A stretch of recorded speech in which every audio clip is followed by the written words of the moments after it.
পৃথিৱীত আটাইতকৈ আধুনিক যুগৰ নৱতম আৱিষ্কাৰটো আছিল মোবাইল। যিদিনাখনৰ পৰা মানুহে মোবাইল আৱিষ্কাৰ কৰিলে মানুহ থমকি ৰোৱা নাই। মোবাইলতে কবিতা লিখি দিছে, মোবাইলতে গান লিখিছে, মোবাইলতে ধুনীয়া ধুনীয়া পৃথিৱীখন ফুৰিছে, মোবাইলতে চাৰ্জাৰী কৰিছে, মোবাইলতে ভিডিঅ'ত চাই চাই ৰবটেদি অপাৰেশ্যন কৰোৱাইছে।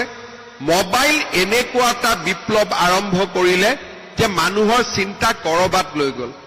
আমি ফেচবুকত আছো, আমি ইনষ্টাগ্ৰামত আছো, আমি টুইটাৰত আছো, কিন্তু এছাম ছাত্ৰ ছাত্ৰীয়ে মোবাইলক লৈ কেনেকে মোবাইলৰ জৰিয়তে ChatGPT হ'ব পাৰে, মোবাইলৰ জৰিয়তে ছফ্টৱেৰ নিৰ্মাণ হ'ব পাৰে, মোবাইলৰ জৰিয়তে কেনেকে ডিষ্টেন্সৰ পৰা চাৰ্জাৰী কৰিব পাৰে, মোবাইলৰ জৰিয়তে কেনেকৈ ডিষ্টেন্স লাৰ্ণিং হ'ব পাৰে, তাৰ ব্যৱস্থা আৰম্ভ কৰিছে।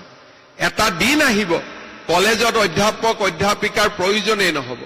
কলেজত মাত্ৰ ডাঙৰ ভিডিঅ' ৱাল এখন লাগি থাকিব ক্লাছৰুমত, আৰু আপোনালোকৰ লগত সুন্দৰভাৱে কথা পাতি গুৱাহাটী নিজৰ ঘৰত বহি এজনে ক্লাছ কৰি থাকিব।